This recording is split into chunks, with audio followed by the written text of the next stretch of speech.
Civil Defense, Meridian, The Defiant, Fascination, and Past Tense. Hello, everybody, and welcome to The Seventh Rule with Cirroc Lofton. Hello, hello.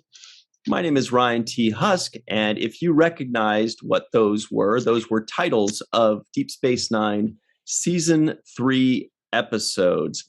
And today we're doing a review special of the entirety of Deep Space Nine Season 3. It's going to be fun. It's going to be a wild ride. How you doing today, Cirroc? Doing good. Excited about this Season 3 review.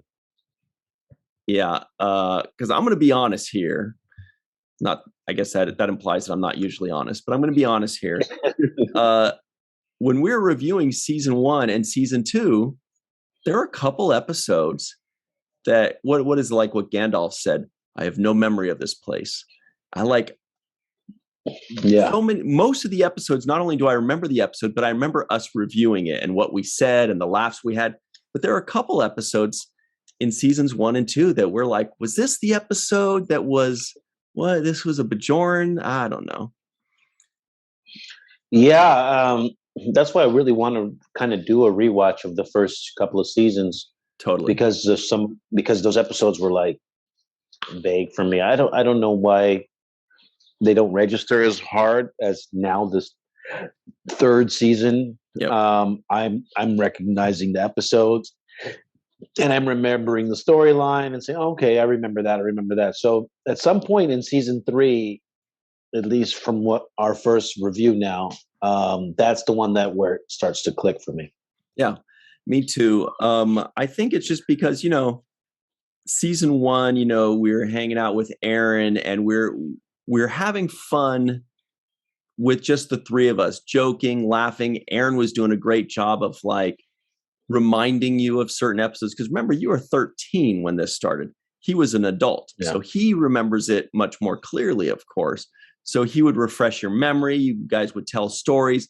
And, there was a lot of camaraderie that, that first season and a lot of laughs and a lot of fun.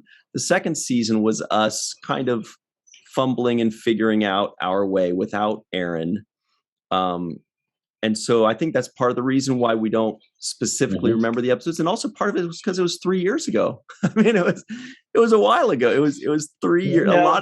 A lot of people may know this, but a lot has happened over the last 2 or 3 years. Like we've had pandemics, we've had wars. There's all kinds of crazy stuff that's going on. So you'll forgive us if we don't remember exactly, but it's one of those things where as soon as the episode starts to play, it would jog our memory. Right. Yeah. The whole second season for us was just trying to pick up the pieces after Aron transitioned. And I think that's part of the fog for me in that second season. I think we just breezed through it without really letting the episodes soak in as much as now I'm seeing the third season starting to really pop out at me. Even with the first 2 episodes, which is a 2-parter, they started the second season in a 3-parter. Yeah. And the third season is in a 2-parter with the Search Part 1 and Search Part 2. And I do remember these episodes because of the Defiant and, the cloaking of the Defiant, and a lot of these other new narratives that are starting to come along. Yeah, Deep Space Nine was a lot more considerate than the Next Generation. Next Generation, they love to put a 2-parter, bridging the gap between 2 seasons. So the last episode of a season was the first part of the 2-parter. And then you had to wait the entire summer to see the second part, right? Whereas Deep Space Nine was like, we're going to be nicer about this. We're going to give you the 2-parter to start the season. So don't even worry about it. That's 1 week is a lot easier to wait than 3 months or 4 months or whatever it was. But it was The Search Part 1 and 2. They were both rated very high on IMDb. This was September 26, 1994 and October 3rd, 1994. And this was when, like you said, the Defiant. We finally see the Defiant. I say finally, but really it was only 2 seasons without it. So we find out about the Defiant and the cloaking device. We find out about Odo's homeworld and the founders. That's just a lot of information. It's a lot of information. And one thing that I think they do with this season is just by having the Defiant in general, that expands the show's potential for exploration and gives them so much more mobility as far as storyline is concerned. Yep. And then we also see character development with Odo and the founders, and kind of the expansion of who are these Dominion and what are they about? Who are the founders? Mm-hmm. So this season really lays that kind of starts getting into the weeds of what they're setting up with the Dominion. Yeah, and it's a great two-parter. Very, very good two-parter. I mean, Deep Space Nine really hit the ground running. With the pilot episode, with the first 3 episodes of the second season, the first 2 episodes of the third season. I mean, they didn't take any weeks off, these writers. They really were pushing the envelope to try to make this the biggest and best show it could be. The third episode was also very highly rated. The House of Quark. Quark is forced to marry a Klingon widow, Grilka, right? After he takes credit for the accidental death of her husband, the head of a powerful Klingon house. Yeah. I remember this episode as well. This was when Quark was trying to look like a badass and making it look like he killed this Klingon. Yeah. And when he realized that what that meant in the long run, he actually should not have said that, and he bit off a lot. And Grilka was great in this episode, and the whole trial of Quark, I thought was a great episode. It was a good episode, very memorable. Who played it? Mary something, was it? Mary Kay Adams, that's who it is. Yeah, she was awesome. And she came back in a later episode as well, as you well remember. But that was good stuff. That was one of the first glimpses we saw of Quark being not such a bad guy, just being like, oh, look at Quark getting some character development. It's pretty good. Good stuff. The next one, episode 4, was Equilibrium. The Trill homeworld is the setting as Sisko and Bashir take Jadzia home for treatment when she begins experiencing hallucinations after playing a tune that she can't recall. Equilibrium. This was directed by Cliff Bowl, by the way. How well do you remember this one? The 2 or 3 Trill episodes are a little fuzzy for me, but they're always about past lives, past hosts. Yeah, this one doesn't stand out so much for me, but I do kind of have a vague memory of that tune that was in her head, and it being connected to somebody who was a songwriter or a musician of some sort, right? Yep. Yeah, and she also ends up going swimming in that, it was like that milky pool. Remember, she's like going around through this like milk of magnesia thing or something like that. I don't know. Okay. In a cave. Yeah. Something about Verad. Verad was anyway. Yeah, that one was not the most highly rated episode, but it's got memorable imagery. Like for me, I remember, we very clearly remember the scenes with the tune, where there's that tune playing and she doesn't know where it comes from, and then there's that moment where she's swimming in the milk. Like these are things that like stick out. So even if the theme or the story doesn't stand out as much, it certainly gives us the impression of certain scenes and certain ideas that we'll always remember. At least I'll always remember her, seeing her in that weird milk bath. I don't know what that was. Yeah, it was like their magic Trill place. Remember, there was like the electro shocks of the symbionts going. I don't know. It was really weird. Yeah, and I'm seeing the pictures, and it's funny because I don't remember it as much. even though I'm looking at the photographs here Blocked it of that out. episode in the pool. Yeah. And you would think I would remember Dax in a milk bath wearing this white outfit, but no, I don't. It's crazy. Now, episode 5, though, this is another very memorable episode. This is Second Skin. Kira finds herself on Cardassia as a Cardassian. She is told she is called Ileana Gamor and was a Cardassian spy. And who is the character? Entek. No, Entek was the bad guy, right? It was just like Gull Gamor or Leggett Gamor or whatever it was, who plays her dad. This episode. Yeah. This is a Les Landau episode, directed by Les, our man Les. But yes, was a good episode. More is less. Less is more. I like this because obviously, Kira is, and Nana is a fantastic actress, and she's able to do so much in this show. But just the dilemma of her, her dilemma with the Cardassians, just back and forth with her and the Cardassians. It's been brought up in other ways with her, freedom fighting and being a quote unquote terrorist and all whatnot. And then later on ties with her and Ducat and the whole, her mother and whatnot. So this is a reoccurring kind of nightmare for Kira. Is dealing with this Cardassian complex that she's kind of wrapped her psyche into.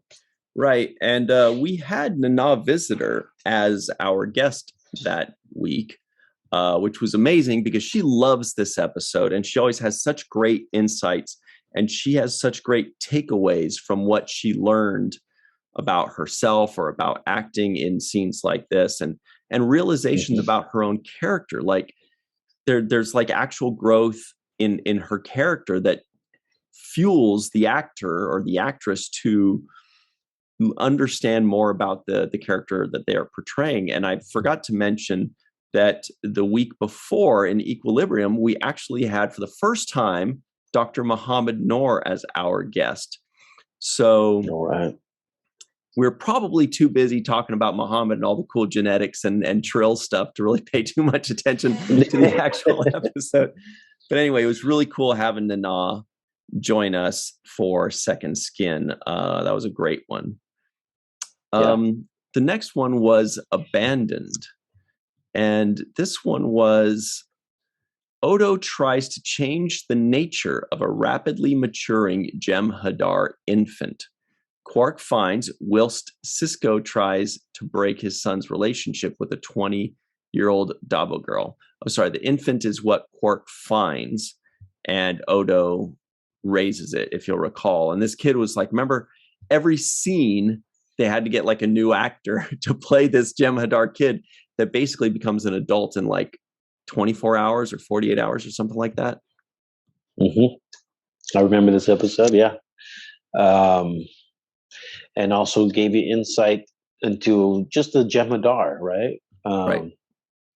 Gave us a little bit of insight on that, how quickly they grow. And then I also remember Sisko, my dad giving me trouble, and he didn't like me dating the older girl. Yes, thank you. This is the one with Marta, the Dabo girl, right? Yeah. Oh, I think so, this one is amazing. And he's just like, what are you doing with this 24-year-old Dabo girl? And you're like 11 or whatever it was. He's like, no, she's too old for you. I don't think that's the right fit. Yes. Oh, that was great. I remember that. Yeah. Good episode. That was fun. I want to reread. And ironically, they're both about like maturing really, in front of your eyes, right? So you're right. Good point. Jake is maturing, and this baby that they found turns into a Jem'Hadar teen very quickly. You're right. So the audience is seeing this Jem'Hadar grow up super fast, and Sisko is basically watching his son grow up what he believes is super fast or too damn fast. And this was, by the way, directed by Avery Brooks. And I'm going to reread that premise just because the first time there were too many commas. It threw me off. It says, Odo tries to change the nature of a rapidly maturing Jem'Hadar infant that Quark finds, whilst Sisko tries to break his son's relationship with a 20-year-old Dabo girl. That's better. That one makes more sense. They should have put that in there, which makes it easier. The next one was Civil Defense. Oh, this one is great. Oh, this one has created so many memes in Star Trek fandom. The station goes into lockdown and the crew is endangered when an old Cardassian security program is accidentally activated. And this was when you would see the image of Gul Dukat popping up and saying, "Attention Bajoran workers." And then he'd say, "You have tried to escape, and now I will release tetrazine gas," or whatever it was.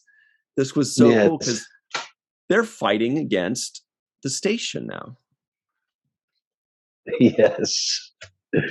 And it was a fun episode to work on because I got some time with Column. Got to work with Column and my dad, and so that was fun. And yeah, the station basically was almost like some kind of a self-destruct kind of booby trap thing, and it was, trying to figure out a way to deactivate everything. Yeah, this was when they were still prepping you to possibly become Starfleet before they made the switch and made you a writer and Nog Starfleet. This was when, this was like maybe the second episode or something where they're starting to touch on and hint that you're learning a little engineering from O'Brien. He's teaching you some things. There's something, something's going in that direction before they made the switch. And I remember, is this the one where you had to crawl through the Jeffries tube thing? And you guys were talking about spiders. Yes, I think it is. I had to crawl up the Jeffrey tube thing and get inside of the conduit or whatever it was. But yes, I think this episode, and I remember having a lot of fun with Colin on that because he's just such a fun guy and very lighthearted and he's amazing to work with. So the three of us together just laughed and enjoyed ourselves. I've never met Colin, but everybody says that he's very different. I forgot who it was that said it, but they said in real life, he's one word, gregarious. And I was like, wow, I never would have thought, because he comes off as like this grumpy, curmudgeon-y guy, but apparently he's not really like that in real life. But I wouldn't know. No, he's not. That's just an act. He nails it. He's fantastic. He's such a fun guy. Mm. He's like Jonathan Frakes in his personality. There's something similar there. I love that. Like a young Santa Claus. Now, speaking of Jonathan Frakes, Two Takes Frakes, he was the director of the next episode, which was episode 8, Meridian. Okay. And episode 9 was, we can't skip Meridian, I guess. Kind of want to. This was the one where Dax falls in love with one of the residents of a multidimensional planet, while on Deep Space Nine, an alien requests a holosuite program of Kira from Quark. There's a lot to digest with this one. This was the one where we were forced to believe that Dax falls in love with the guy within 2 scenes, which is impossible to convince the viewers of, but this is what you have to do as a screenwriter in order for this to work. So you can't really blame them for that, but it is hard to swallow that she was willing to fall in love and drop everything for this guy that she just met, who wasn't even all that hot, by the way. And the other side of that, if you'll recall, there was somebody trying to purchase this program from Quark that he wanted it to look just like Kira and be Kira, but, with a more submissive personality, I guess. Yeah, that was, this was a weird episode in general. number one, like you said, it's just very hard to sell anybody in one episode that they're willing to run away with each other and get married and basically plan the whole future of their life. And, after one cup of coffee. Been there, buddy. Man, I've been there. So that was hard for us. And then the other thing was that person was going to disappear for another 60 years, so she would never see them again or something like that. So it was just trying to talk about, it was just temporary love. It was a very, I guess that's the subject matter that they were trying to deal with, some kind of temporary love situation. But, if anybody should be pissed about this episode, it would be Bashir, because he's like, wait a minute, I've been sitting here shooting my shot this whole time. 2.5 years. And this guy does it in 2.5 looks. 2.5 glances. He didn't even say a word yet. Come on, man. Seriously. And Dax is like, exactly, Julian. Exactly. Less is more. Less is more. Yeah, so episode 9 was Defiant. Riker arrives on the station to requisition the Defiant in order to fight with the Maquis. Sisko assists Gul Dukat on Cardassia Prime to prevent the ship from entering Cardassian territory. Now, what's interesting about this one is it turned out it wasn't William T. Riker. It was Thomas Riker, his, what is it called? A clone, I guess, his double. Remember, he like pulls off the lamb chops and it just reveals his goatee or something. And was it Kira that was falling in love with him? Speaking of which, in like 2 glances. That was another thing. Yeah. How do you distinguish or determine which Riker is the real Riker? Like, since they're cloned. Well, that's the thing. And they were obviously played by the same dude and they looked the same. They were exact replicas of each other because they were split in a transporter accident. So they are identical, except one is a lieutenant because he was gone on a space station for 7 years. And the other one that we all know and love is a commander. So they are identical and there is no way to differentiate the two, which was why he was able to show up and say he's William T. Riker and everybody believed him. Well, they're not identical. I think I read somewhere in one of the... Here it comes. Here we go. I'm ready for it. I'm ready. Never mind. I knew something good was coming. It was in the companion. It was somewhere in the companion. I think Thomas Riker's has smaller testicles. So that's how he has to prove himself. He's like, look, it's me, I swear. Who's examining that, though? I'm not even going to say. But yeah, I did hear that. That's true. That's true. Yeah, that's a definite thing. All right. That's confirmed. Yeah. Everybody at home, don't blame Cirroc. Just Google it. It's all there. Because Lieutenant Riker was stuck on that space station for 7 years. So of course his are smaller. Yeah. William Riker would have found a way out of there. He has the call. He used to get out of there. Anyway, right now everybody's like, move on, you guys, move on. All right, move along home. We're going to move along home. Nice. We're going to take a quick break, and we're going to cover the rest of these on the other side on the 7th rule. So stick around.